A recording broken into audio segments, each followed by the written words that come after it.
house. You threaten my daughters? You don't think I have cameras all over the place? After I whack you and your daughters, I'll burn the house down. 7 of my men dead? I told you they'd come for me. I don't choose books. I mean, you know, movies come from everywhere. They come from your own thoughts and from other scripts. Sometimes they come from a real event. I happen to like this book. It was different. It was not like any other movie that I had seen. It was a whimsical fantasy about what could happen in the drug war, and I loved it. And I thought these 6 characters were different than most people I'd seen on the screen, and I thought I could have some fun with it. Yes, I was given the book first, and then I was given the script.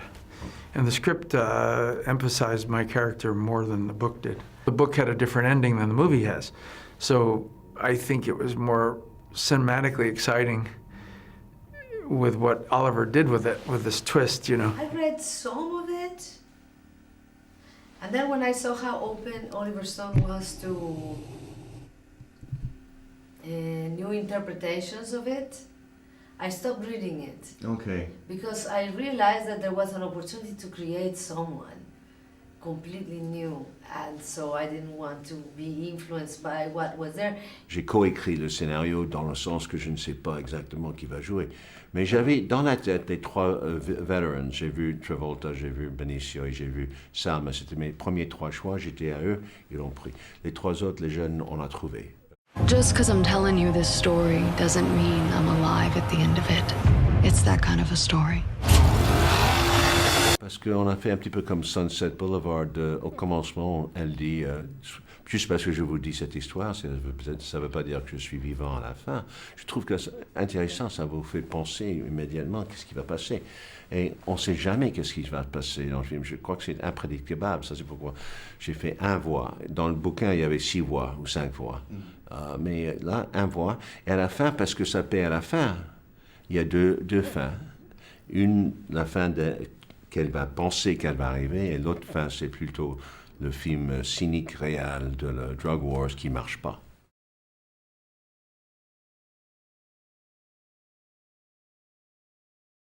He's a drug enforcement agent, but he's used to doing undercover work. So he's very used to adjusting his personality to other people. So if he's with young people, he tries to be young and talk their language and whatever have you. And if he's with the Mexican cartel, he's being very sharp and smart and 1 step ahead of them. And then if he's with the government, he's all very conservative and professional.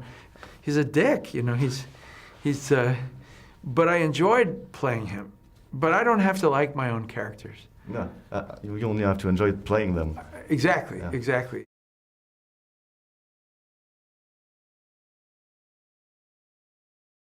The one thing I loved the most about working with him was his generosity, because when we started doing the rehearsals, you know, you don't know if you wonder if you can propose what kind of a director is going to be. And everything I proposed, he was really intrigued by. It is your methods we want to partner with. We're not going to join you. Nothing personal. I'm afraid our client would take this very personally. They must be taught respect. I found their weakness. I like the way he shoots some of the imagery, the way the camera moves, the editing, you know, the music. There is something poetic about it. Okay. If you put aside the disturbing scenes, it's a combination of disturbing and beauty. And comforting and beauty. Yeah. I love Oliver, and he's tough, but he's tough in a way that I understand. Because at the end of the day, all he wants is a good performance. All he wants is a story well told. He's not really trying to sabotage it. You know, and when you realize that if he gets upset, it's because he can't figure out something. You have to say, okay, well, Oliver, what problem are we trying to solve here? Let's figure it out together. Because when you're my age and you've been around this long, you become a Chinese menu. You know how to do the tears, you know how to do the anger, you know how to do the odd behaviors, the common behaviors. I mean, you have every thing. So you have all this. It's like, pick one. You know, pick what it is. What do we want here? You know, and then sometimes I find if he doesn't know, then it means that it's not written, and so then you, as an actor, have to rewrite it to give him what he wants, because sometimes the unspoken words are what will make a scene happen if you reveal those words. And I'm good at that. My specialty is improvisation. So if I have the base of the blueprint of the character, I can think outside the box. And, you know, there's a few times where he got elated because he gave me permission to use my imagination. And when I did, he was happy because it took what wasn't working. And it got to a point where he said, forget the script, improvise. And he started taping me. And then he started writing the lines. And he was excited when someone did something that he thought contributed to the film, instead of like being just egotistical. acting and do what you asked for. Yes, he was, and he likes being surrounded by young people that are talented, and it was such an amazing process.